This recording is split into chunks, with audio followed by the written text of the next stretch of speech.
The telegram arrived on a Tuesday morning in September 1882, and Margaret Bancroft knew her life was about to unwind like rope through burning hands. She stood at the counter of the Aspen post office, her fingers trembling as she read the words that confirmed her worst fear. Father's debts called. Creditors seeking payment. Marriage arranged. Arrive Denver within fortnight. Her breath caught in her throat, and she crumpled the paper against her chest, feeling the weight of her father's gambling sins crushing down upon her shoulders like a landslide of Colorado granite. Margaret had come to Aspen 3 months earlier, fleeing Philadelphia and the scandal that had consumed her family after her father's suicide. The silver boom town nestled in the Roaring Fork Valley had seemed like salvation, a place where she could disappear into the chaos of miners, merchants, and dreamers.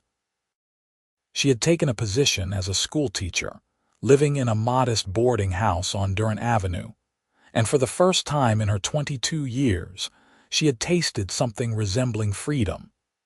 But freedom, she now understood, was a luxury women like her could never truly afford. She walked back to her small room in a daze, the afternoon sun casting long shadows across the unpaved streets. Aspen was still raw and new, buildings rising like hopeful monuments to silver and ambition. The sound of hammers and saws filled the air, mixing with the laughter from saloons and the steady clop of horses pulling wagons loaded with ore. Margaret barely registered any of it. Her mind spun with desperate calculations, searching for a way out of the trap closing around her. The creditors her father owed wanted their money, and when they couldn't get it, they had done what men of their position always did. They had found another man willing to settle the debt in exchange for a wife. Margaret didn't even know his name. The telegram had been signed by her uncle, a cold man who had never shown her anything resembling kindness. She imagined herself handed over like property, her body and future traded to satisfy debts she had never incurred. That night, Margaret couldn't sleep. She lay in her narrow bed, listening to the sounds of the boarding house settling around her. Through the thin walls, she could hear Mrs. Henderson snoring, and somewhere downstairs, the creak of floorboards as the night clerk made his rounds. Her thoughts turned to the leather journal hidden in her trunk, the one place where she had documented the truth about her father's business dealings and the men who had pushed him toward ruin. Those pages contained names, dates, and amounts that would destroy reputations across Philadelphia society. Her father had kept meticulous records, perhaps hoping one day to use them for leverage, but he had lost his nerve before he could act. Margaret had brought the journal west with her, unable to leave it behind but terrified of keeping it close. If the wrong people discovered she possessed such evidence, her life wouldn't be worth a Confederate dollar. She had considered burning it 100 times, but something always stopped her. Maybe it was the last connection to her father, or maybe it was the stubborn belief that truth should mean something, even when it rarely did. By morning, she had made her decision. She would hide the journal somewhere no one would ever think to look, somewhere it could stay buried until she decided what to do. If she had to return to Philadelphia and submit to this arranged marriage, at least the journal would be safe, and maybe someday she could retrieve it and finally make those men answer for what they had done. The old Hensley place sat about 2 miles outside of town, an abandoned homestead that had failed like so many others when the silver veins proved less generous than hoped. Margaret had ridden past it several times during her weekend explorations of the valley. The property included a weathered cabin, a collapsing barn, and a stone well that still held water. It was isolated enough that few people ventured there, but close enough to Aspen that she could reach it without drawing attention. She waited until Saturday, telling Mrs. Henderson, she wanted to collect wildflowers before the first frost came. The boarding house proprietor had smiled and packed her a lunch, pleased that her quiet tenant was finally showing some spark of interest in the world. Margaret felt a stab of guilt at the deception, but pushed it aside. There were worse sins than small lies told for survival. She rented a horse from the livery stable, a gentle mare named Clementine, and rode out of town just after dawn. The morning air carried the bite of approaching autumn, and the aspens that gave the town its name had begun their transformation into gold. The mountains rose around her like cathedral walls, their peaks already dusted with early snow. It was beautiful in a way that made her chest ache, this wild country so different from the manicured parks and cobblestone streets of her childhood. The ride to the Hensley place took nearly an hour. Margaret kept the mare at an easy pace, not wanting to attract notice or tire the animal.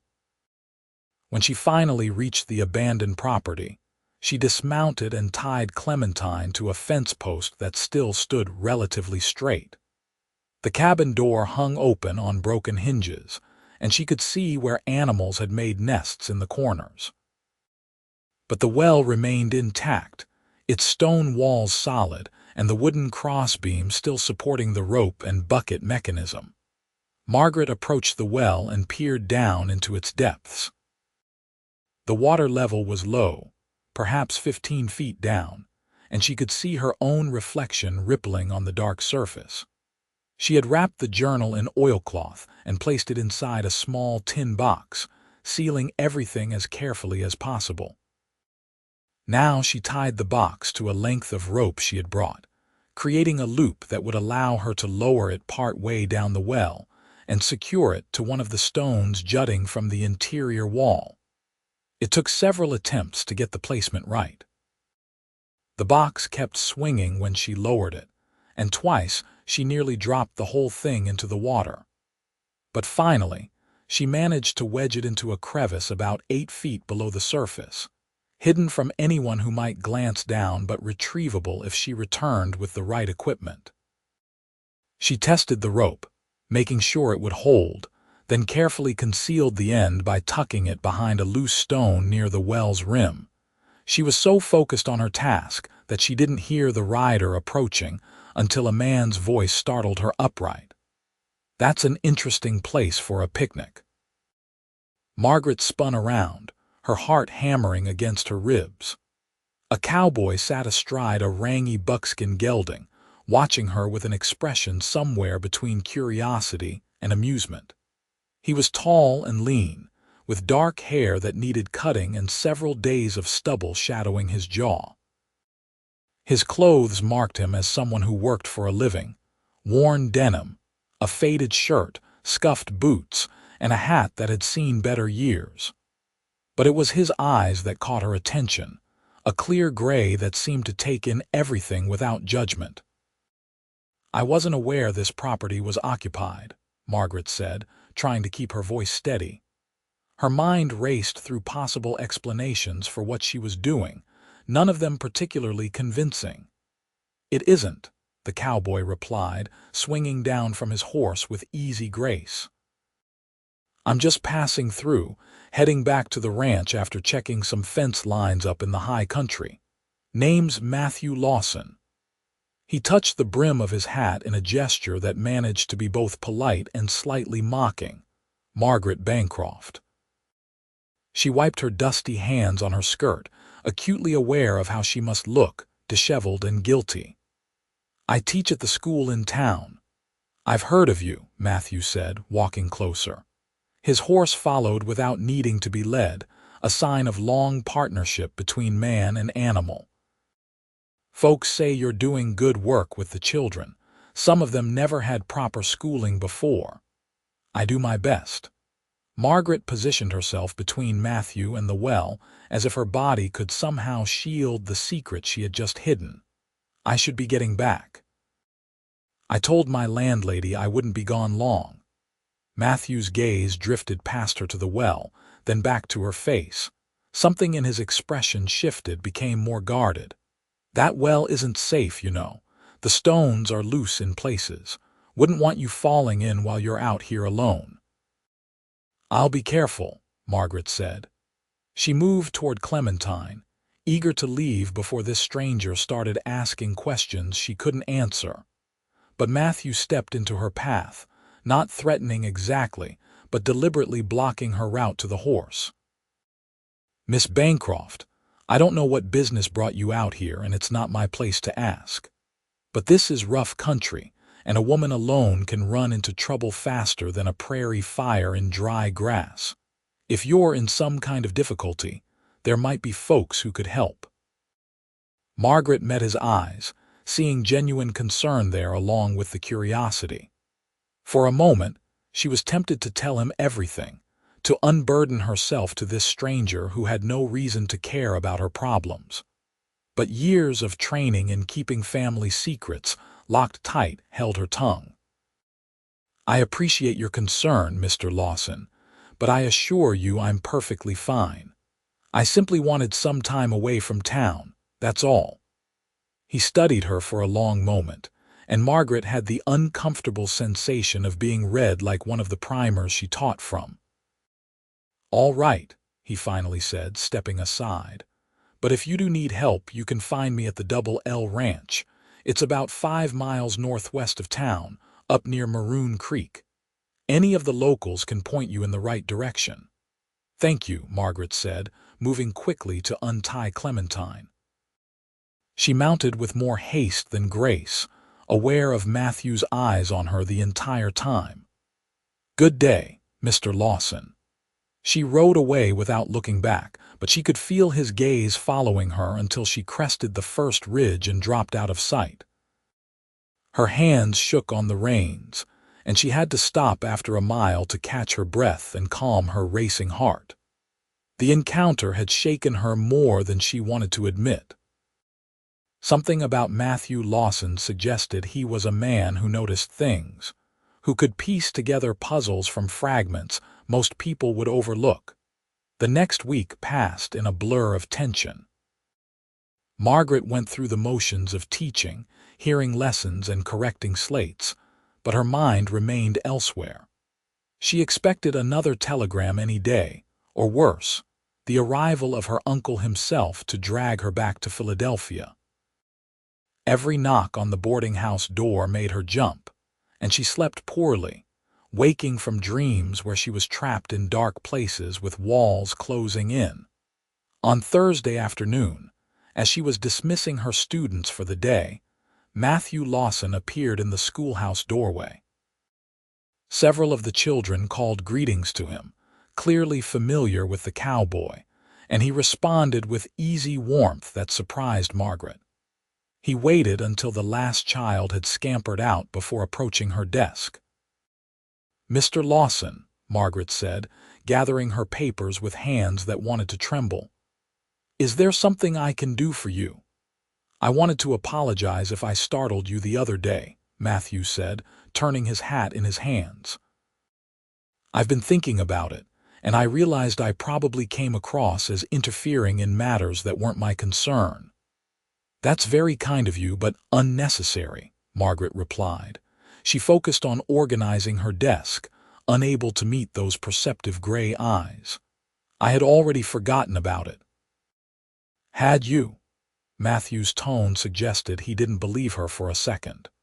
"The thing is, Miss Bancroft, I've been riding these mountains for 8 years, and I've learned to recognize when something isn't right. Maybe it's none of my business, but I can't shake the feeling that you're carrying some kind of trouble." Margaret's head snapped up, defensive words forming on her lips, but Matthew held up a hand. "I'm not asking you to tell me anything you don't want to. I'm just saying that if the day comes when you need someone to stand beside you, I'm willing to be that person. No questions asked, no explanations required." The sincerity in his voice nearly undid her carefully maintained composure. Margaret blinked against the sudden sting of tears, furious with herself for showing such weakness. "Why would you offer that to someone you don't even know?" Matthew was quiet for a moment, his expression thoughtful. "My sister died 3 years ago. She was in trouble, the kind women face when men decide they own them, and she didn't feel like she could ask for help. By the time I found out, it was too late to save her. I promised myself I wouldn't stand by again if I saw someone else drowning." The raw pain in his words resonated with something deep in Margaret's own grief. She thought of her father, of the desperate loneliness that must have driven him to take his own life rather than face his failures. "I'm sorry about your sister," she said softly. "Me too." Matthew settled his hat back on his head, preparing to leave. "The offer stands, Miss Bancroft. Whatever you're running from or whatever you're trying to protect, you don't have to do it alone." He left before she could respond, his boots echoing on the wooden floor and then fading into the noise of the street outside. Margaret sank into her chair, her carefully constructed walls crumbling. This stranger had seen through her pretense in less than 5 minutes of total conversation, offering her something she desperately needed but was terrified to accept. That night, another telegram arrived. Her uncle would be in Denver within the week, expecting her to meet him there. The marriage had been arranged to Clarence Whitmore, a merchant twice her age with a reputation for cruelty to his servants.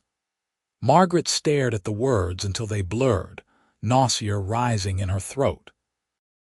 She had 1 week of freedom left, 7 days before she became property traded to satisfy debts she never owed. She thought about running, really running this time. She could take a train west to California or north to Montana, change her name, and disappear into the vast American landscape. But she had no money beyond her modest teacher's salary, barely enough for room and board. She couldn't support herself on the run, and women traveling alone attracted attention. She would be found and dragged back, and the consequences would be worse for having tried to escape, unless she had help. Unless someone stood beside her, as Matthew Lawson had offered. The idea was madness. She barely knew the man, had no reason to trust him beyond instinct and the raw honesty she had heard in his voice. But as Friday dawned and Saturday followed, Margaret found herself thinking more and more about that offer. By Sunday morning, she had made her decision. She would ride out to the Double L Ranch and tell Matthew everything. If he withdrew his offer once he knew the full truth, she would accept her fate. But if he meant what he said, if he was truly willing to help her, then maybe she had a chance at something beyond a life sentence disguised as marriage. The Double L Ranch occupied a beautiful stretch of valley where Maroon Creek meandered through meadows backed by the dramatic red peaks that gave the waterway its name. Margaret reached it around mid-morning, following directions from the livery stable owner who had seemed pleased to help the schoolteacher find her way. The ranch house was modest but well-maintained, built from timber and stone, with a wide porch that looked out toward the mountains. Corrals and outbuildings spread around it, and she could see several men working with horses in the distance. A woman emerged from the house as Margaret dismounted, wiping flour-dusted hands on her apron. She was perhaps 40, with graying hair and a kind face marked by years of sun and wind. "Can I help you, dear? I'm looking for Matthew Lawson," Margaret said. "My name is Margaret Bancroft. I teach in town." The woman's face brightened with recognition. "Of course. Matthew mentioned meeting you. I'm Emma Lawson, his mother." "Matthew's out checking on the cattle in the north pasture, but he should be back soon. Would you like to come inside and wait? I've just made coffee." Margaret hesitated, not wanting to intrude, but Emma had already looped an arm through hers and was guiding her toward the house. "I won't take no for an answer. It's not often I get company, especially female company. The men around here track mud everywhere and grunt more than they talk." Despite her anxiety, Margaret found herself warming to Emma's easy hospitality. The interior of the house was clean and comfortable, with handmade furniture and curtains that let in the mountain light. Emma settled her at the kitchen table with coffee and fresh bread, chattering about the approaching winter and the challenges of ranch life in a way that required no response beyond occasional nods. "Matthew's a good man," Emma said eventually, her tone shifting to something more serious. "Lost his sister Elizabeth to a bad situation, and it changed him. Made him more aware, I think, of how hard this world can be for women without protection or choices." "He mentioned his sister," Margaret said quietly. Emma nodded, her eyes distant with grief that time had softened but never erased. "She was engaged to a man we thought was respectable. Turned out he had a temper and fists he wasn't afraid to use. By the time we realized what was happening, Elizabeth felt trapped. She tried to leave him and he killed her for it, made it look like an accident, but we all knew the truth." Margaret felt sick. "That's horrible." "It is," Emma agreed, "but it taught Matthew something important.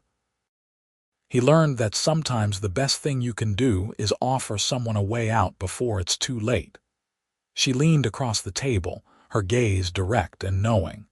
"So if you're here because you need help, Miss Bancroft, you've come to the right place."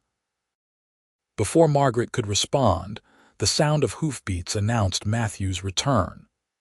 Through the window, she watched him dismount and hand his horse over to a young ranch hand, then stride toward the house with the purposeful gait of a man who had spent his life on horseback. He looked startled to see her through the window, but not displeased. He came through the door, bringing the smell of leather and open air with him. "Miss Bancroft, I didn't expect to see you here." "I'm taking you up on your offer," Margaret said, the words tumbling out before she could lose her nerve. "If it still stands." Matthew exchanged a glance with his mother, then pulled out a chair and sat across from Margaret. "Tell me what you need." So she did. The whole story poured out of her in a rush. Her father's gambling debts and suicide, her flight to Colorado, the creditors who had arranged her marriage to Clarence Whitmore, the journal documenting corruption that she had hidden in the well. She told him about her uncle's telegram, and the week she had left before being dragged back to Philadelphia, and a life that felt like death. Matthew listened without interrupting, his expression growing more serious as the story unfolded. When she finally ran out of words, sitting trembling and exhausted at his mother's kitchen table, he was quiet for a long moment. "This journal," he finally said. "The evidence you hid. Could it really bring down the men who ruined your father?" "I don't know," Margaret admitted. "Maybe. But using it would mean going to court, facing those men publicly, and I would need money for lawyers and time to fight. I don't have either of those things." "But you couldn't destroy it either," Matthew observed. "That's why you hid it instead." Margaret nodded. "It felt like destroying the last proof that my father wasn't just a weak fool. He was driven to it, pressured and manipulated by men who knew exactly what they were doing." Emma reached across the table and took Margaret's hand. "You poor girl, carrying all of that alone." "I'm not asking for charity," Margaret said quickly. "I can work, earn my keep. I just need somewhere to go where my uncle can't find me, at least until I figure out my next move. If you know of a ranch that needs help, or a family that needs a governess, anything like that, I would be grateful for the reference." Matthew shook his head slowly. "That won't work. Your uncle will have people looking, and the teaching community is small enough that word travels. If you just disappear, he'll track you down eventually." Margaret felt her fragile hope crumbling. "Then I don't know what to do." "Marry me," Matthew said. The words hung in the air like smoke. Margaret stared at him, certain she had misheard. "What?" "Marry me," Matthew repeated, his voice steady and sure. "A married woman belongs to her husband by law. Your uncle and the creditors wouldn't have any claim on you. You would be safe." "Matthew, that's crazy," Emma said, though her tone suggested she was considering the idea even as she protested it. "You can't just marry someone to save them from trouble." "Why not?" Matthew met his mother's gaze. "Elizabeth died because she was trapped in an engagement to a violent man and had no way out. Miss Bancroft is about to be trapped the same way. If I can prevent that by giving her the protection of my name, why wouldn't I?" "Because marriage is supposed to be about love," Emma said gently. "Maybe," Matthew acknowledged. "But it's also been about property and alliances and business for most of history. At least this way, it would be about giving someone their freedom." Margaret found her voice, though it came out shaky and uncertain.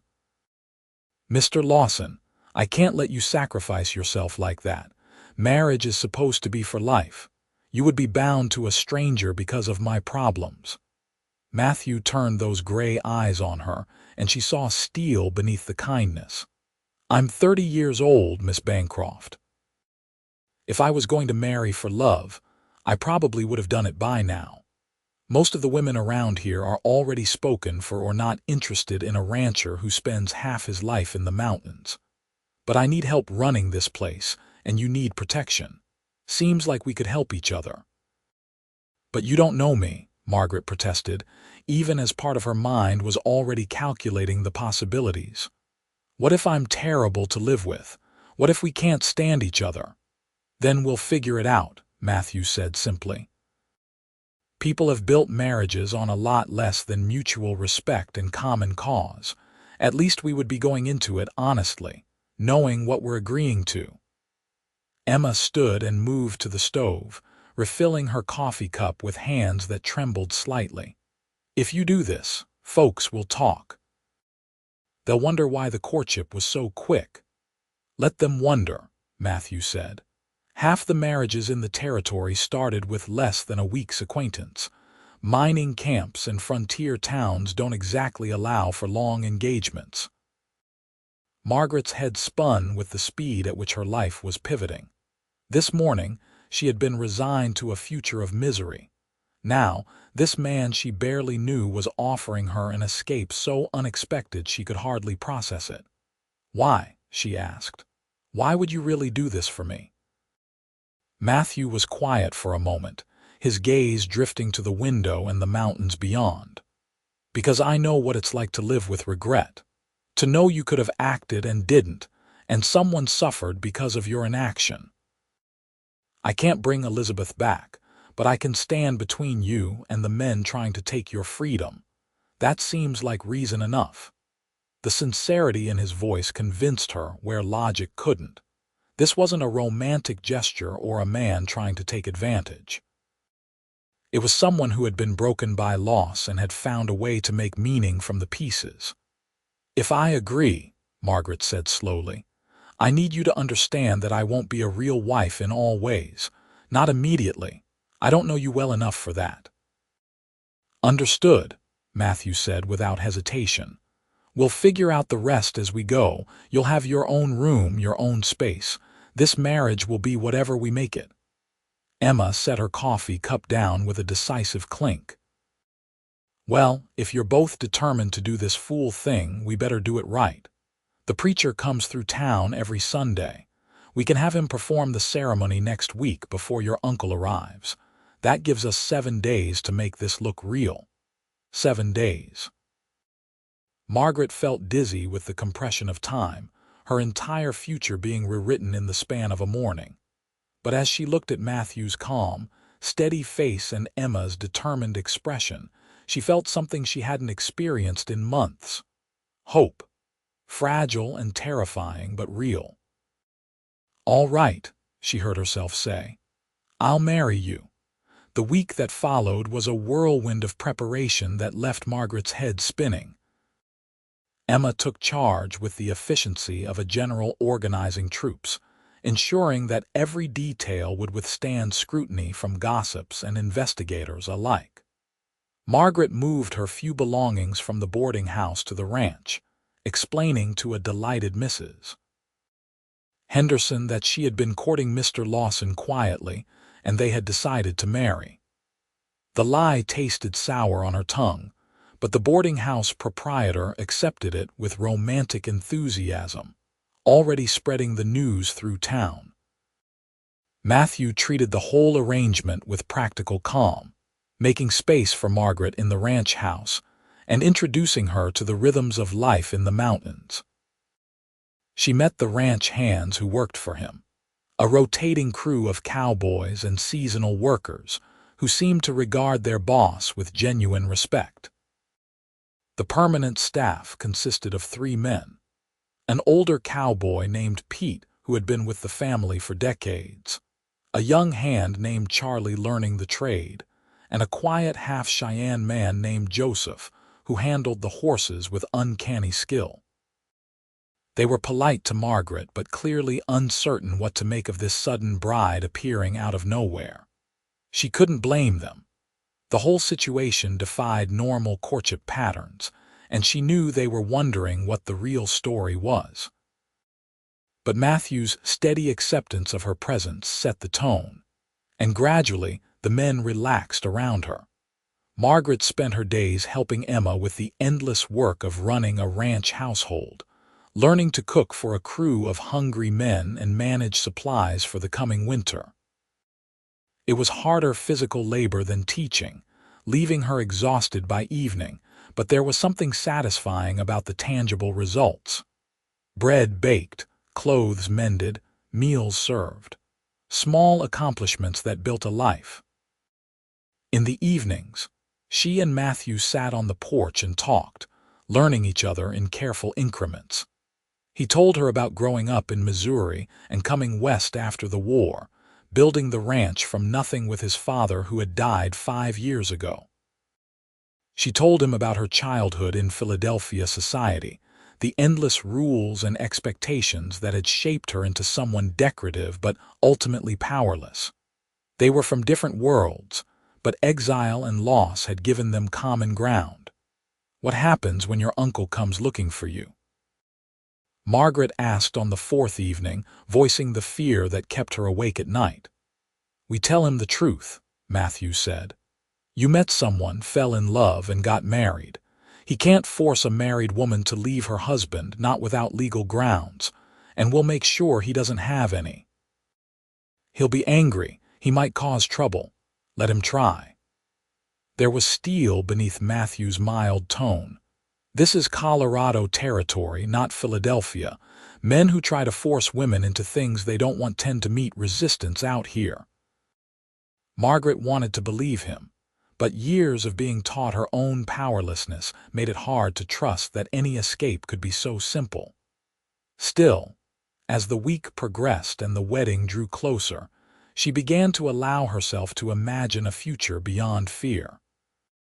The ceremony took place on Sunday morning in the small church at the edge of Aspen. The building was rough lumber with a simple cross above the door, nothing like the grand cathedral where Margaret had imagined herself marrying someday in the distant future. But as she stood beside Matthew in her best dress, holding a bouquet of late-season wildflowers that Emma had gathered, she found the simplicity suited her. The preacher, a weathered man named Reverend Thomas who rode a circuit through the mountain towns, performed the service with brisk efficiency. His voice filled the small space as he recited the traditional words about love and commitment, asking them to pledge themselves to each other before God and witnesses. Margaret spoke her vows in a voice that shook only slightly, and Matthew's responses were firm and clear. When the preacher pronounced them husband and wife, Matthew kissed her carefully, briefly, a formal gesture that sparked nothing but didn't feel threatening either. They signed the register with Emma and Pete as witnesses, making it legal and binding. Margaret Bancroft became Margaret Lawson, acquiring with a few pen strokes the protection she desperately needed. A small reception followed at the ranch house, with food Emma had prepared, and a handful of neighbors who had been invited to make the wedding look legitimate. Margaret smiled until her face ached, accepting congratulations from people she barely knew, playing the part of the happy bride. Only Emma seemed to notice the tension beneath her performance, squeezing her hand in silent support when no one else was looking. By evening, the guests had departed, and Margaret found herself standing in the bedroom Emma had prepared for her, staring at her few possessions arranged on unfamiliar furniture. She was married, legally bound to a man she had known for less than 2 weeks. It should have felt like another trap, but instead, she felt something closer to relief. Whatever came next, at least she would face it as herself, not as property traded to satisfy someone else's debts. A soft knock on the door interrupted her thoughts. Matthew stood in the hallway, still wearing his wedding clothes but with his collar loosened. "Just wanted to make sure you had everything you needed," he said. "Emma left extra blankets in the chest if you get cold." "Thank you," Margaret said, "for everything, not just today but all of it." Matthew leaned against the doorframe, his expression thoughtful. "You don't need to keep thanking me. We made an agreement that benefits both of us. You get protection, I get help running the ranch. Fair trade." "Is it though?" Margaret asked. "You've given up your chance to marry for love." "That's not a small sacrifice." "Maybe," Matthew acknowledged. "But love isn't guaranteed just because you hope for it. At least this way I know I'm building something honest. That counts for something." He left before she could respond, closing the door gently behind him. Margaret sat on the edge of her bed, emotions tangled in ways she couldn't sort. She had expected to feel trapped by marriage, but instead she felt seen. Matthew wasn't trying to possess her or control her. He was simply standing beside her, offering his strength without demanding anything in return. It was more respect than any man had ever shown her. The next morning, Margaret woke to find her uncle had arrived in Aspen. Word came from town through Charlie, who had ridden in for supplies and overheard the stranger asking questions about Margaret Bancroft at the hotel. The news sent ice through Margaret's veins, but Matthew remained calm. "He'll come here eventually," Matthew said over breakfast. "When he does, we'll handle it together. You're not alone anymore." Margaret clung to those words as the morning stretched into afternoon. She tried to focus on her work, helping Emma preserve the last of the garden vegetables for winter, but her attention kept drifting to the road. Waiting for the confrontation she knew was coming. He arrived just after 2 o'clock, driving a rented buggy with a driver from town. Margaret saw him through the window and felt her stomach clench with familiar dread. Her uncle Randolph Bancroft was a tall man in his 50s, dressed in expensive Eastern clothing that looked out of place in the rough mountain setting. His face was hard and angular, marked by the self-righteousness of someone who had never questioned his own authority. Matthew met him at the door before he could knock, positioning himself in the frame like a wall. "Can I help you?" "I'm looking for my niece, Margaret Bancroft," Randolph said, his tone clipped with irritation. "I was told she resides here." "She does," Matthew said. "As Margaret Lawson now." "My wife." The words hit Randolph like a physical blow. His face flushed red and his hands clenched into fists at his sides. "That's impossible. She was to be married to Clarence Whitmore in Philadelphia. It's all been arranged." "Then you'll need to unarrange it," Matthew said, his voice pleasant but immovable. "Margaret married me last Sunday. It's legal and recorded with the county." Randolph pushed forward, trying to enter the house, but Matthew didn't budge. The two men faced each other in the doorway, tension crackling between them. "I demand to speak with her," Randolph said. "This is obviously some kind of mistake or deception. Margaret knows her obligations to the family." "My wife's only obligation is to herself and this marriage," Matthew replied. "But if you want to speak with her, you can do so on the porch, with me present." Margaret stepped forward before the confrontation could escalate further. Her heart hammered against her ribs, but she kept her chin high as she moved to stand beside Matthew. "Hello, Uncle." I received your telegram, but as you can see, circumstances have changed. Randolph's eyes swept over her, cold and assessing. What have you done, girl? Do you have any idea the trouble you've caused? Mr. Whitmore is expecting a bride. The debts have been settled based on that agreement. Then Mr. Whitmore will have to find someone else, Margaret said, amazed at the steadiness of her own voice. I never agreed to that arrangement. You made it without my consent. Consent? Randolph's laugh was harsh. You're a woman with no means and no prospects. You should be grateful someone of Mr. Whitmore's standing was willing to take on your father's shame along with you. Matthew shifted forward, and Margaret felt the barely contained anger radiating from him. You need to leave, he said, his voice dropping to something dangerous. My wife doesn't owe you or Mr. Whitmore anything. She's under my protection now, and that's the end of it. This isn't over, Randolph said, jabbing a finger toward Margaret. There will be consequences for this defiance, legal consequences. Then get a lawyer, Matthew said. But while you're at it, you might want to consider what a judge would think about men forcing women into marriages to pay off gambling debts.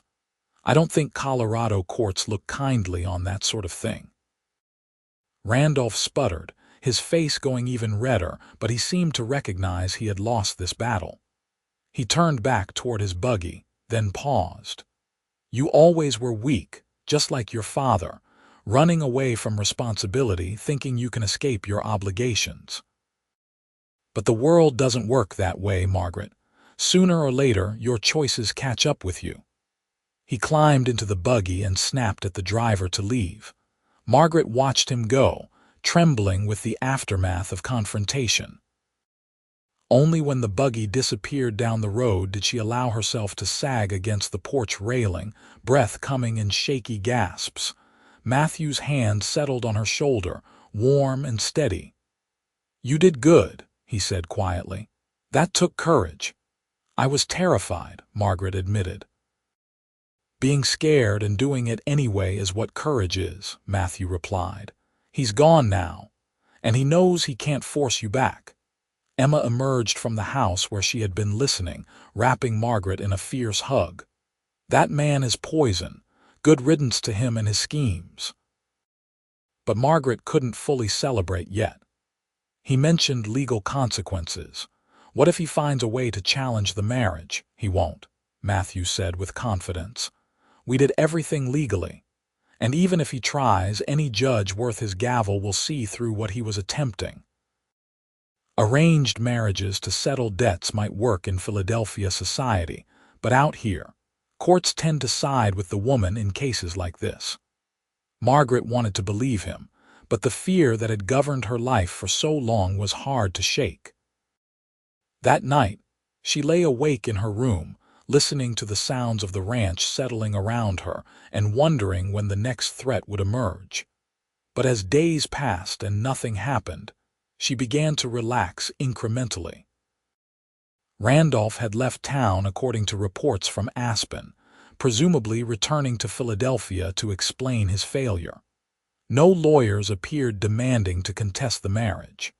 Slowly, Margaret allowed herself to accept that perhaps she really was safe. Life at the ranch took on a rhythm that was surprisingly comfortable. Margaret resumed teaching, riding into town 3 days a week while spending the other days helping with ranch work. She learned to manage the household accounts, order supplies, and even began helping Matthew with the breeding records for their cattle and horses. Emma taught her to shoot, insisting that any woman living in the mountains needed to know how to handle a rifle.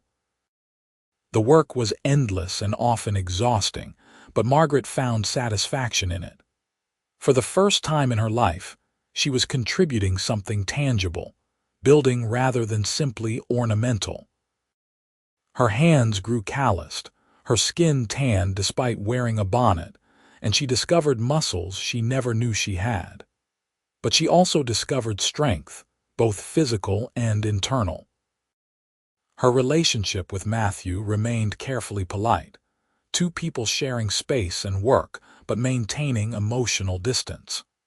They were friendly, even companionable, but they didn't touch beyond the occasional accidental brush of hands at the dinner table. Margaret had her room and Matthew had his, and neither intruded on the other's privacy. But as autumn deepened into winter and the first serious snows began to fall, Margaret found herself thinking more and more about the man she had married. She noticed things about him that went beyond simple observation. The way he was unfailingly patient with the horses, working with them until they trusted rather than forcing obedience. How he treated the ranch hands with respect, paying fair wages and making sure they had decent accommodations. The quiet way he looked after his mother, anticipating her needs without being asked. He was good, Margaret realized. Not perfect, certainly, with a temper he kept carefully controlled and a tendency towards stubborn independence, but fundamentally decent in ways that were increasingly rare in her experience.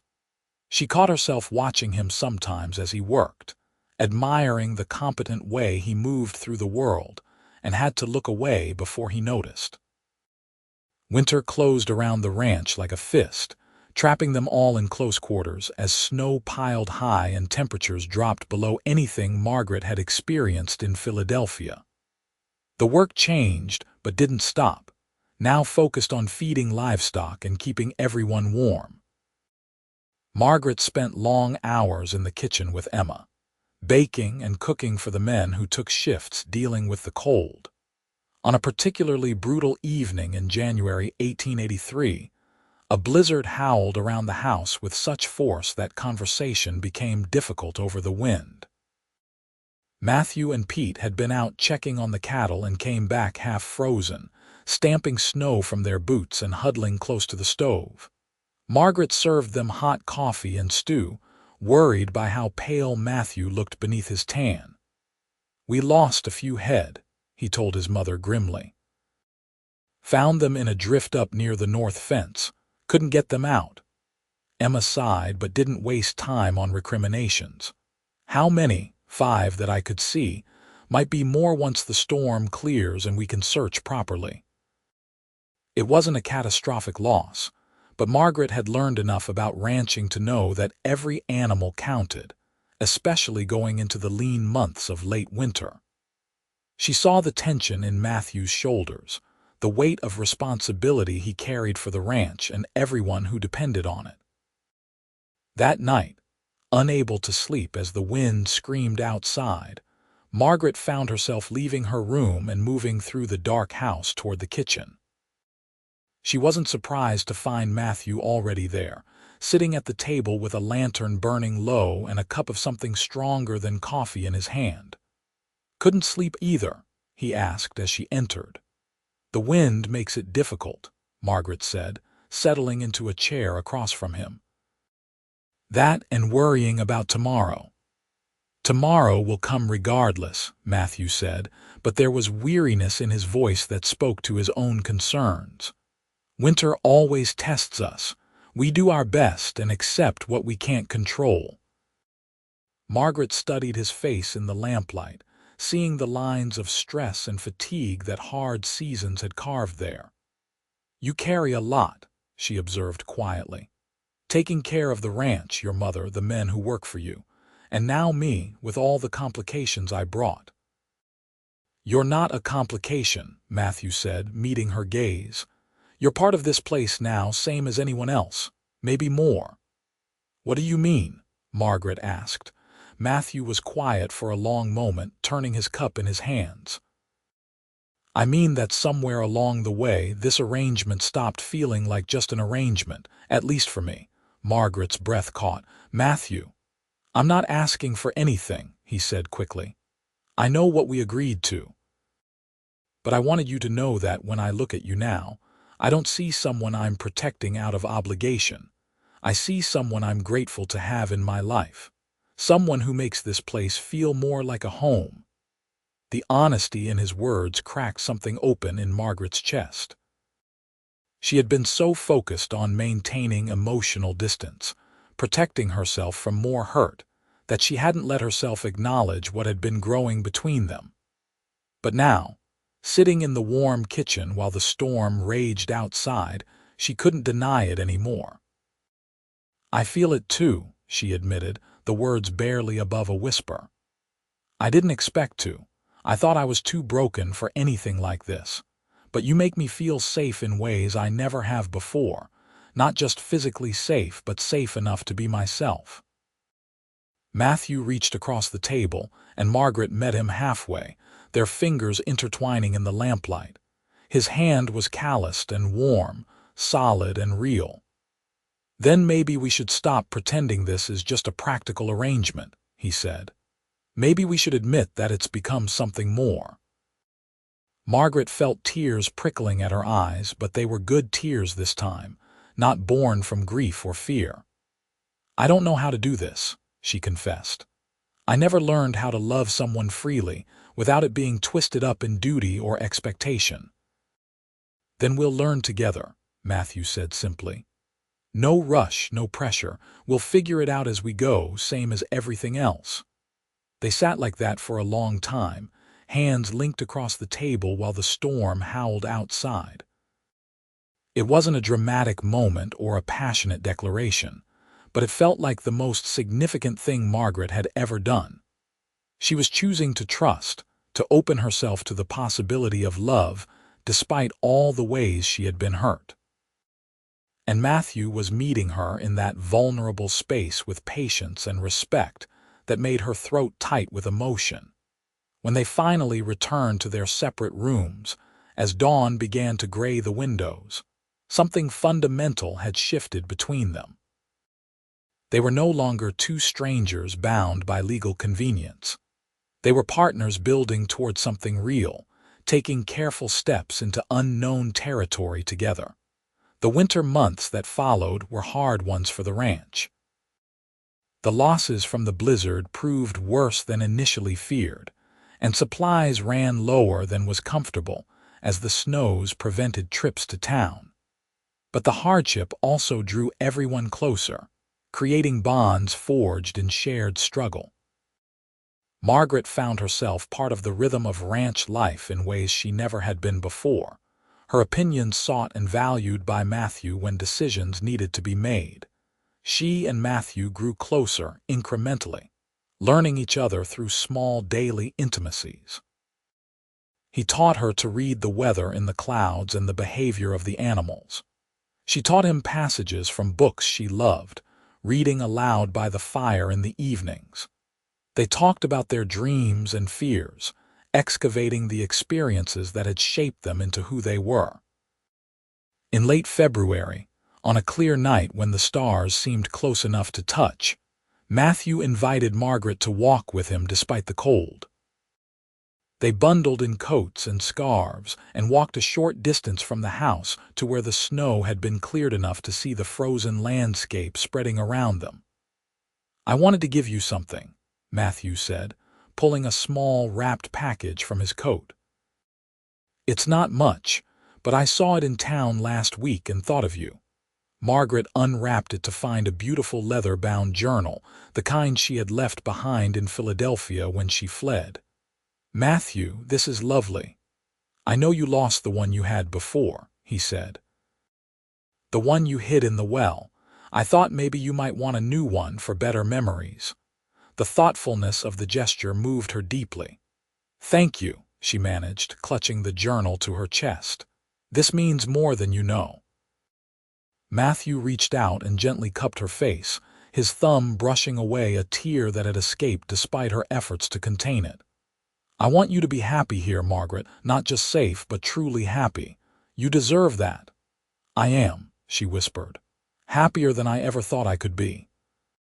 He kissed her then, and this time it wasn't a formal gesture for appearances.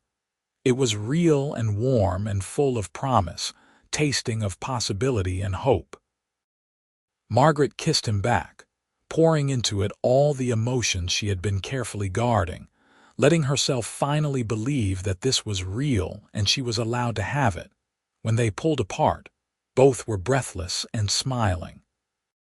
"I love you," Matthew said, the words simple and clear in the cold night air. "I've been falling in love with you since you rowed out to that abandoned well and tried so hard to be brave. I thought you should know." "I love you too," Margaret replied, and saying it felt like stepping off a cliff into open air, terrifying and exhilarating all at once. "I think I've been falling for you too, but I was too scared to admit it."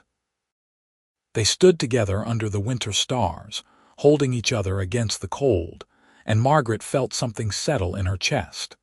This was home. Not a place or a building, but this feeling of being seen and valued and loved for exactly who she was.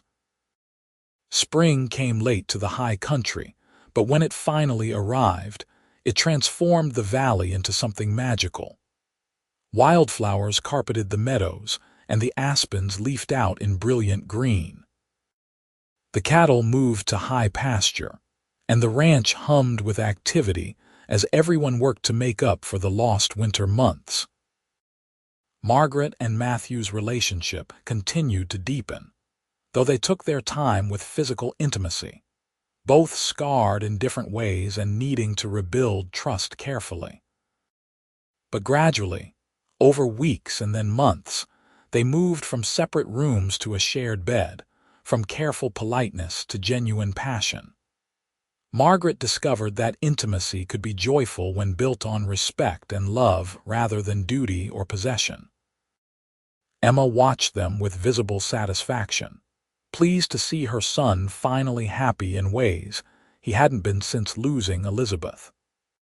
She and Margaret had become genuinely close, the older woman treating her daughter-in-law with maternal affection that Margaret had never received from her own distant mother. But one piece of unfinished business still haunted Margaret. The journal hidden in the well at the Hensley place, containing evidence that could bring powerful men to account, but also potentially put her at risk. She and Matthew had discussed it several times, debating what to do with information that felt like both a weapon and a burden. "I think you should retrieve it," Matthew finally said one evening in May as they sat on the porch watching the sunset paint the mountains pink and gold. "Not necessarily to use it, but so you have control over your own story. Right now, it's sitting out there like a loaded gun anyone could find." "I've been thinking the same thing," Margaret admitted. "But I'm afraid. What if someone sees us? What if bringing it here puts the ranch at risk?" "We'll be careful," Matthew said. "We'll go at dawn when nobody else is around, and once you have it back, you can decide what to do with it. Burn it, keep it, send it to a lawyer. Whatever you think is right." They rode out to the Hensley place 2 days later, just as the sun was breaking over the eastern peaks. The property looked even more dilapidated than Margaret remembered, nearly a year having passed since she last visited. But the well remained solid, its stone walls defying time and weather. Margaret approached it with her heart in her throat, peering down into the shadowy depths. The water level had risen with spring runoff, but she could still see the crevice where she had hidden the tin box. Matthew lowered a rope with a hook on the end, and after several careful attempts, they snagged the hidden rope and pulled the box up into the morning light. Margaret's hands shook as she opened it, checking that the journal had survived its long concealment. The oilcloth had kept it mostly dry, and the pages were still legible, filled with her father's careful handwriting documenting dates and amounts and names.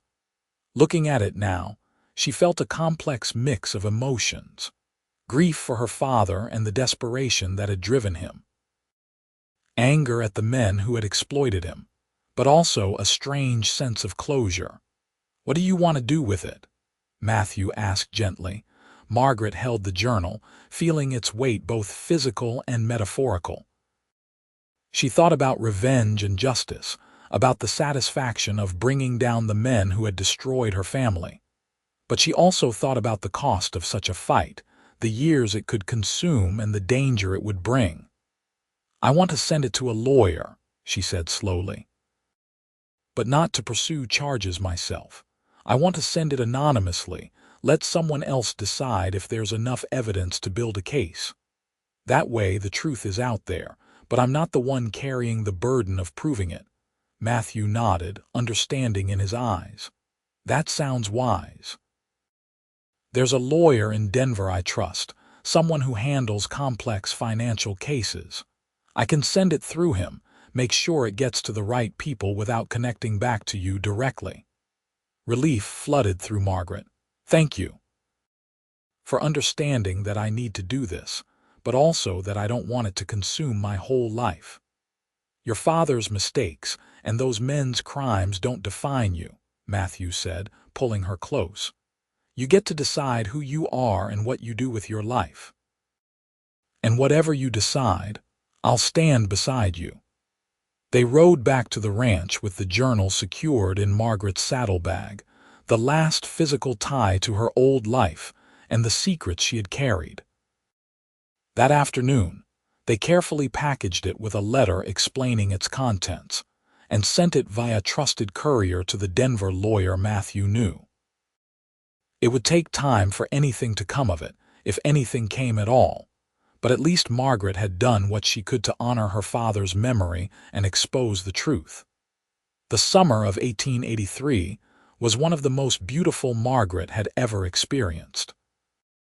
The ranch prospered, the cattle fattened on rich mountain grass, and the weather held fair for weeks at a time. She continued teaching, though only part-time now as ranch demands increased. Her students thrived under her instruction, and several families had expressed gratitude for the education their children were receiving. In August, Margaret realized she was pregnant. The discovery came with a complicated swirl of emotions, joy and fear tangled together. She had never thought much about having children, too focused on survival to imagine a future that's stable. But now, carrying Matthew's child, she felt both overwhelmed and deeply happy. She told him one evening after dinner, her heart hammering as she searched for the right words. "I have news," she said. "I'm fairly certain I'm expecting a baby." Matthew's face went through a rapid series of expressions: shock, then wonder, then pure joy. He swept her up in his arms, spinning her around despite her laughing protests. "Are you sure? When?" "I think sometime in early spring," Margaret said, steadying herself against his chest. "Are you happy about it?" "Happy?" Matthew cupped her face, his eyes bright with emotion. "Margaret, I'm beyond happy. I'm terrified and thrilled and so grateful I can barely find words." Emma was equally delighted when they shared the news, already planning and preparing for her first grandchild. The ranch hands offered awkward congratulations, clearly uncertain how to respond but pleased for their boss.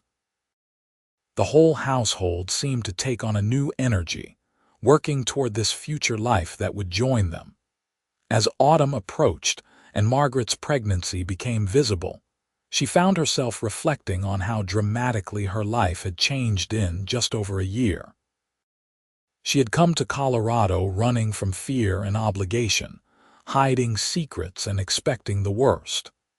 Now she was married to a man she loved deeply, expecting their child, and part of a community that had accepted her. The girl who had stood at that well a year ago, desperately concealing evidence of her father's ruin, felt like someone from another lifetime, but some threads from that old life still needed resolution. In October, a letter arrived from the Denver lawyer. The journal had been reviewed, and several investigations had been quietly opened into the men named in its pages. Criminal charges were unlikely given the complexity of proving financial manipulation from years past, but civil suits were being prepared by other victims of the same schemes. Justice, if it came at all, would be slow and partial, but it was something.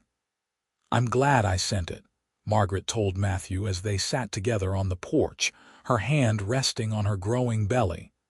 "Not because I need revenge, but because other people deserve to know the truth. If it helps anyone else avoid what my father went through, it was worth doing." "You did the right thing," Matthew agreed, his arm around her shoulders. "And now you can let it go, focus on our future instead of your past."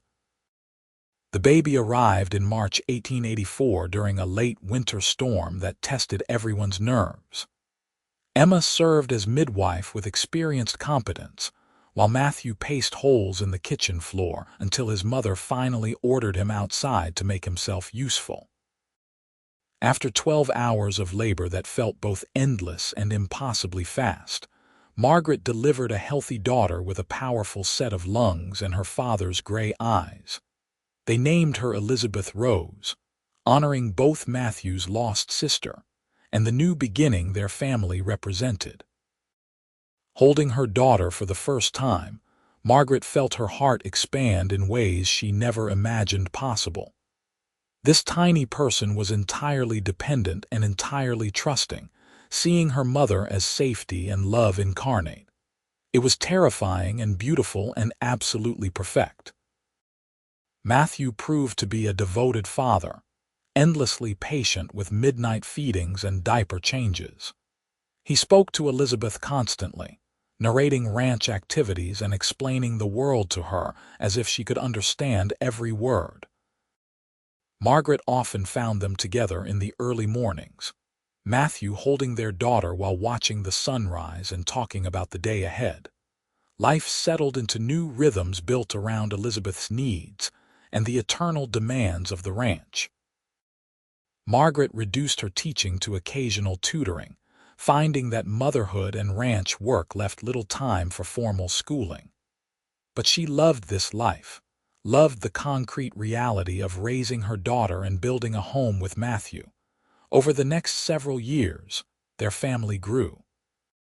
A son named Thomas arrived in 1886, followed by another daughter, Emma Jane, in 1888. The ranch house rang with the sounds of children learning to walk and talk, getting into harmless mischief, and slowly becoming small people with distinct personalities. Elizabeth proved to be thoughtful and serious, Thomas adventurous and stubborn, Emma Jane charming and mischievous. Matthew and Margaret's relationship deepened with each passing year, the initial attraction and respect maturing into something richer and more complex. They had their disagreements, certainly, both being strong-willed people with definite opinions. But they had learned to navigate conflict with honesty and respect, never letting disagreements fester into resentment. "Remember when we barely knew each other?" Margaret said one evening in the summer of 1889 as they sat on the porch watching their children play in the yard. "When this was just a practical arrangement to solve my problems." "I remember thinking you were the bravest person I had ever met," Matthew replied, taking her hand. "Trying to save yourself with nothing but determination and hope. I'm grateful every day that you trusted me enough to let me help." "You gave me my life back," Margaret said softly. "Not just safety, but a real life worth living. I never thanked you properly for that." "You thank me every day just by being here," Matthew said. "By choosing to stay and build this life with me. That's all the thanks I need." As the decade turned and 1890 arrived, the ranch continued to prosper. Matthew had expanded their holdings, acquiring neighboring properties as older ranchers retired or moved on. The Double L had become one of the larger spreads in the valley, known for quality cattle and fair dealing. Margaret managed much of the business side now, her education and natural aptitude for numbers making her invaluable to the operation. Emma Sr. had slowed down as age took its toll, but she remained sharp-minded and deeply involved with her grandchildren's upbringing. She often told Margaret how proud she was of the woman she had become, how perfectly she had fit into their family. The approval meant more to Margaret than the older woman probably realized, filling spaces left by her own mother's distant coldness.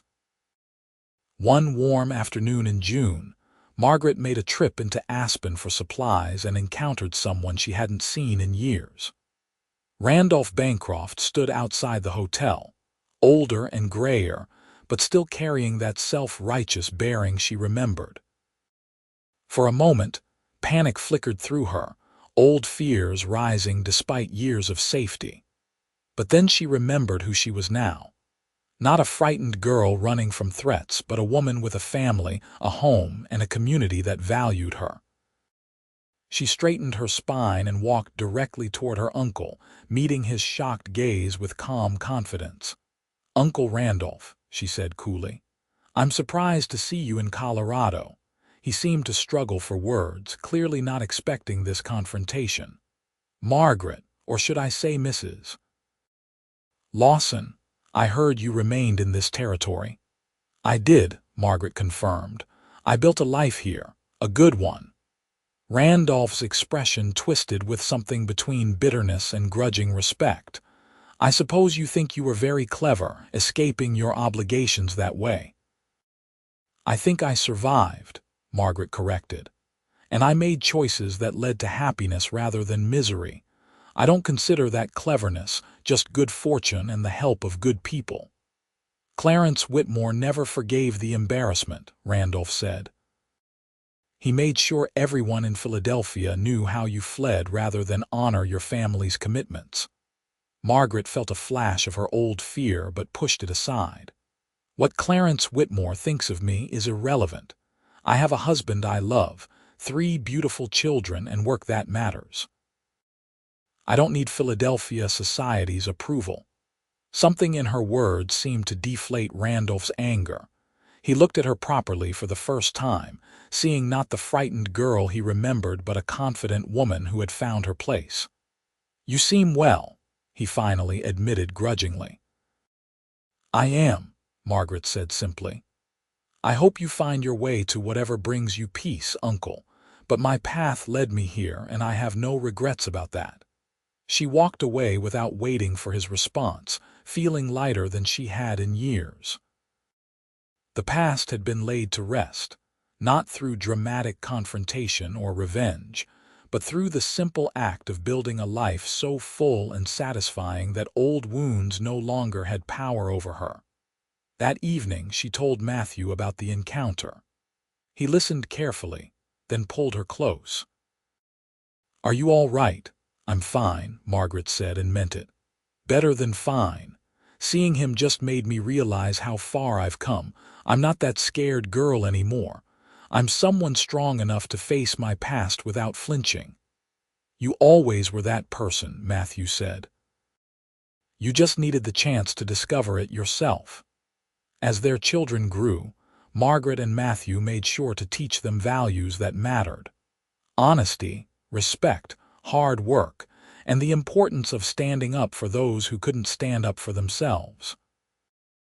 Elizabeth in particular showed a fierce sense of justice that reminded Margaret of herself at that age, but tempered with the confidence of a child raised in love and security, rather than fear.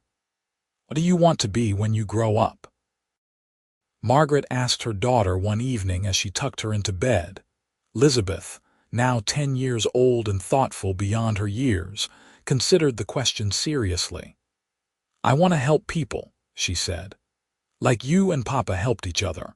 I want to be someone people can count on when things are hard." Margaret's throat tightened with emotion. "That's a beautiful goal, sweetheart, and I know you'll achieve it." By 1895, the ranch had become a cornerstone of the community. Matthew served on the town council, helping guide Aspen's development as the silver boom evolved into a more stable economy based on ranching and tourism. Margaret had resumed teaching part-time, now focusing on older students preparing for college or careers. Several of her former pupils had gone on to universities back east, sending letters describing their adventures that she read to her own children as inspiration. The 20th anniversary of Aspen's founding was celebrated with a large gathering in town, featuring speeches, music, and a barbecue that drew people from throughout the valley. Margaret stood with Matthew, watching their children play with other ranch kids, and marveled at the community they had helped build. Do you ever think about what would have happened if we hadn't met that day at the well? Margaret asked quietly. Matthew was silent for a moment, his hand finding hers. Sometimes. And then I stop because I don't want to imagine a life without you in it.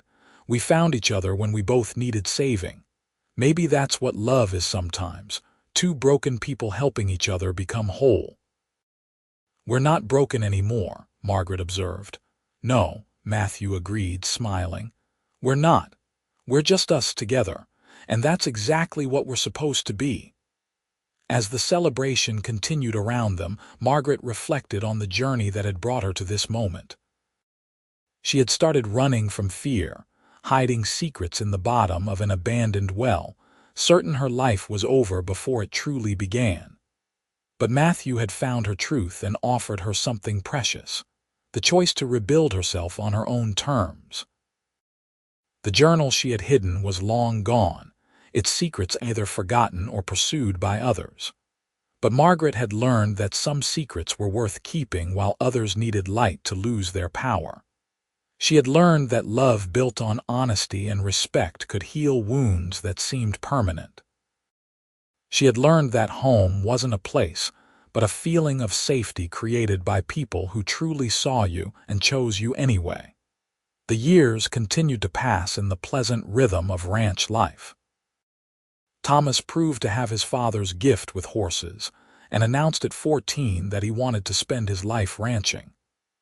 Emma Jane showed artistic talent and a love of music, studying piano with a widow in town who had trained in Vienna. Elizabeth eventually went east to study law, determined to fight for women's rights and social justice. But she always came home for summers and holidays, bringing stories of a changing world.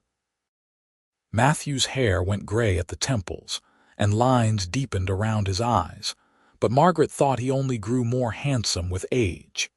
He had the weathered look of a man who had spent his life working land he loved, and the contentment of someone who knew his choices had been right. They still sat together on the porch most evenings, talking about everything and nothing, comfortable in the way only people who had built a life together could be. In 1900, as the new century dawned, Margaret turned 40. The ranch threw a celebration, with neighbors traveling from miles around to honor the woman who had become a pillar of their community. There were toasts and laughter, stories shared and memories recalled. But the moment Margaret treasured most came late in the evening when Matthew pulled her aside for a private moment under the stars. 20 years ago, you rode out to that old well and tried to hide your secrets where no one could find them, he said, his hands warm on her shoulders. You thought you were burying your past, but what you were really doing was waiting for your future to begin. I didn't know I was waiting for you, Margaret said, reaching up to cup his face. Neither did I, Matthew admitted, but I'm grateful every day that I found you.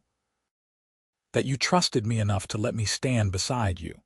Building this life with you has been the greatest privilege of my existence. I love you, Margaret said, the words as true now as the first time she had spoken them under winter stars all those years ago. You gave me back my life and I gave you my heart. Best trade I ever made. He kissed her then, and Margaret felt the same spark she had felt the first time, the same promise of partnership and passion and enduring love. Around them, the party continued.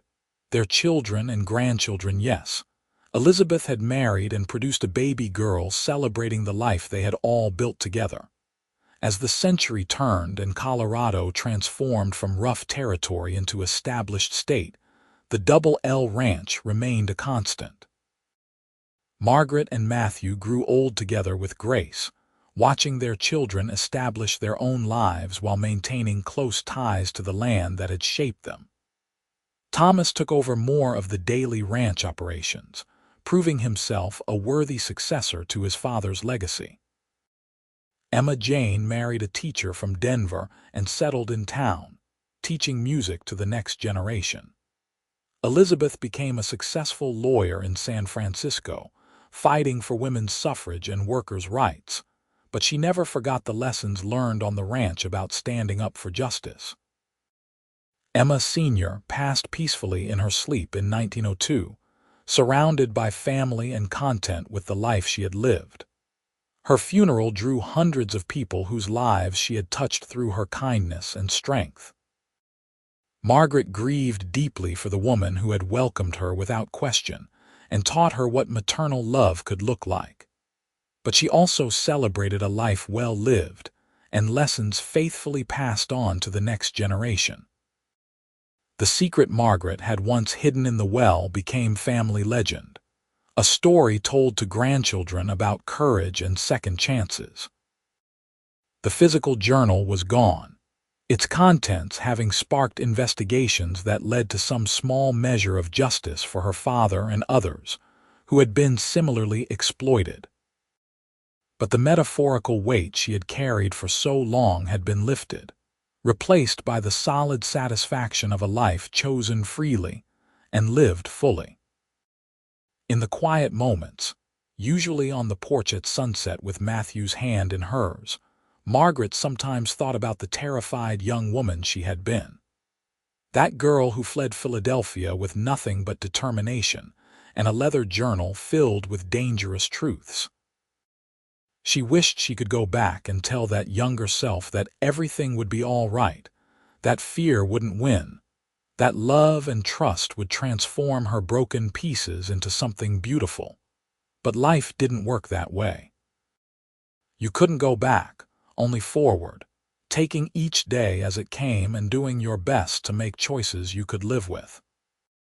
Margaret had made those choices, trusting a stranger who offered help without conditions, building a marriage on honesty rather than illusion, raising children to value integrity and compassion. The cumulative effect of thousands of small right choices had created a life richer than anything she could have imagined in those dark days of 1882. Matthew, for his part, never regretted the impulsive offer he had made to a frightened schoolteacher. He had learned from Elizabeth's death that standing by when you could act was its own form of tragedy. Helping Margaret had given his life meaning beyond simply running a successful ranch. It had taught him that love could grow from the smallest seeds of compassion and respect, blooming into something that sustained them both through hard times and good. The well at the old Hensley place eventually collapsed, the stones finally surrendering to time and weather. When Matthew and Margaret heard about it years later, they rode out to see the remains. The property had been sold to a young couple starting their own ranch, full of hope and determination that reminded them of themselves decades earlier. Should we tell them about the journal? Matthew asked as they surveyed the rubble that had once been the well. Margaret shook her head. That story is finished. Let them write their own. They blessed the young ranchers silently and rode home to the Double L, where their own story continued to unfold in the daily miracle of shared life. The past had been honored and released, its lessons learned but no longer commanding fear. The future stretched ahead with all the uncertainty that life always held, but Margaret faced it without dread. Whatever came, she would face it with Matthew beside her, their love the foundation on which everything else was built. As they grew into their 60s and then 70s, both slowing but still vigorous, still engaged with the ranch and community, people sometimes asked Margaret about her life. Young women in particular sought her advice, curious how she had built such a successful partnership in an era when women's choices were often limited. "Tell the truth," she always said. "Be brave enough to ask for help when you need it. And when someone shows you respect, honor that by becoming your best self. Love isn't about perfection. It's about choosing each other every day, even when it's hard." Simple wisdom, earned through experience and pain transformed into growth. Margaret never forgot where she had come from or what it felt like to be powerless and afraid. But she also never let that past define her. She had hidden her secret down the well, and the cowboy had found it and said she was still safe with him. And in that moment of trust meeting compassion, both their lives had been forever changed. The Double L Ranch continued to thrive into the 20th century, adapting to changing times while maintaining its core values of hard work, fair dealing, and community support. When Matthew passed in 1920 at the age of 80, he died peacefully in his sleep with Margaret beside him, surrounded by children and grandchildren who had benefited from the example of love he had shown them. The valley mourned him as a pillar of the community and a man who had lived with integrity every day of his life. Margaret followed him 5 years later, dying quietly in the house they had shared for over 4 decades. Her last words were reported to be, "Tell Matthew I'm coming," spoken with a smile that suggested she was already seeing beyond the veil separating this life from whatever came next. She was buried beside him on a hill overlooking the valley, their headstones simple but permanent, marking lives well lived in service of love and family. Their grandchildren and great-grandchildren continued the ranch traditions, each generation adding their own chapter to the family story. But they never forgot the foundation laid by Margaret and Matthew, the love story that began with a desperate act of concealment and a stranger's offer of protection. That story was told and retold, adapted and embellished over the decades, but its core truth remained constant. Sometimes love arrived not in dramatic gestures, but in quiet offers of partnership. Sometimes salvation came from trusting a stranger who asked for nothing in return, except the chance to stand beside you. And sometimes hiding your secrets in the darkness led to someone finding them and saying the words every frightened heart needed to hear. "You're still safe with me." That promise, kept faithfully across decades and through all the challenges life brought, became the legacy Margaret and Matthew left behind.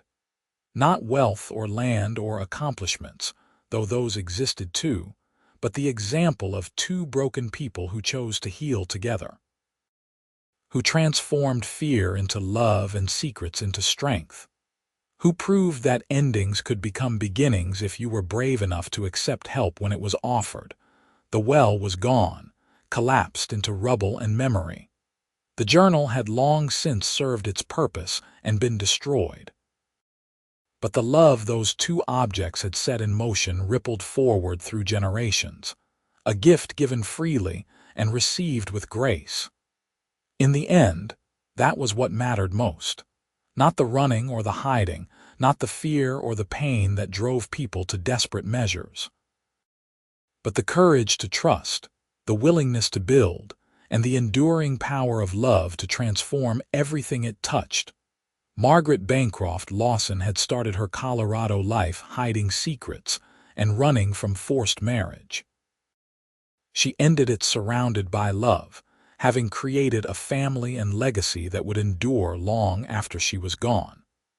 The journey from that first frightened moment to the peaceful end had been long and sometimes difficult. But every step had been worth it, every choice vindicated by the life she and Matthew built together.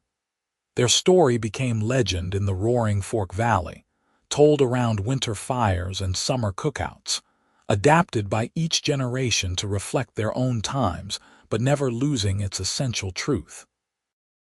A woman in trouble found help from an unexpected source.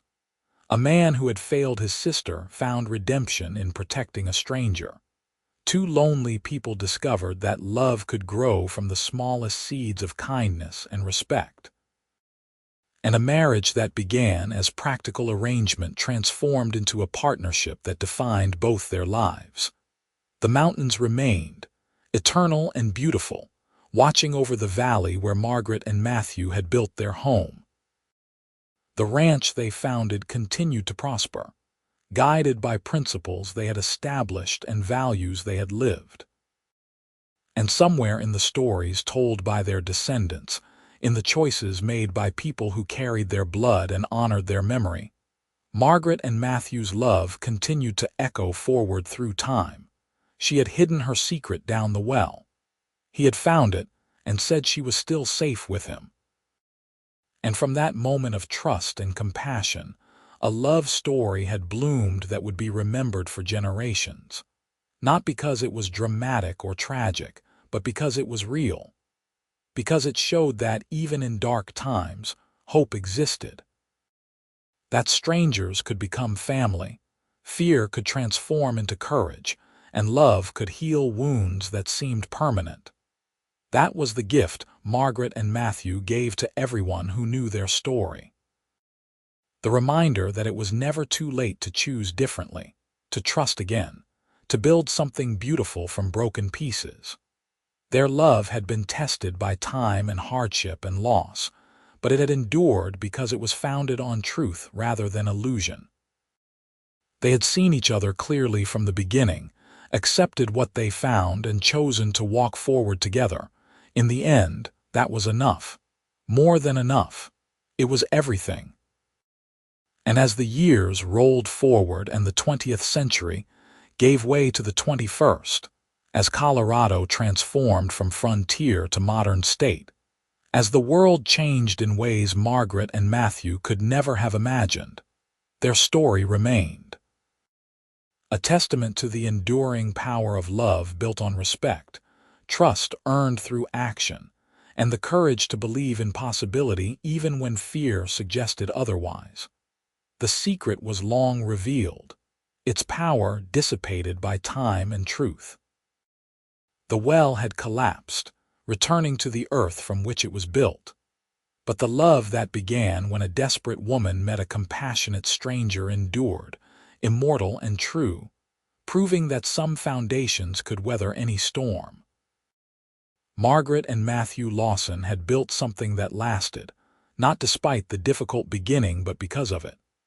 They had transformed weakness into strength, fear into courage, and loneliness into love that sustained not just them but everyone who followed after. And so their story ended where all good love stories should, not with death or tragedy but with the quiet certainty that what they built together would outlast them both. That the choice they made that day at the abandoned well, when trust met compassion and possibility bloomed from desperation, would echo forward through their children and grandchildren and generations, yet unborn. That love, when built on truth and sustained by daily choice, could indeed change everything. She hid her secret down the well. The cowboy found it and said she was still safe with him. And in that moment, both their lives began anew, transformed by trust into something neither could have created alone. It was the best bargain either of them ever made, and they honored it faithfully, until death parted them and love reunited them in whatever lay beyond. The perfect ending to an imperfect beginning, proof that redemption was always possible for those brave enough to reach for it.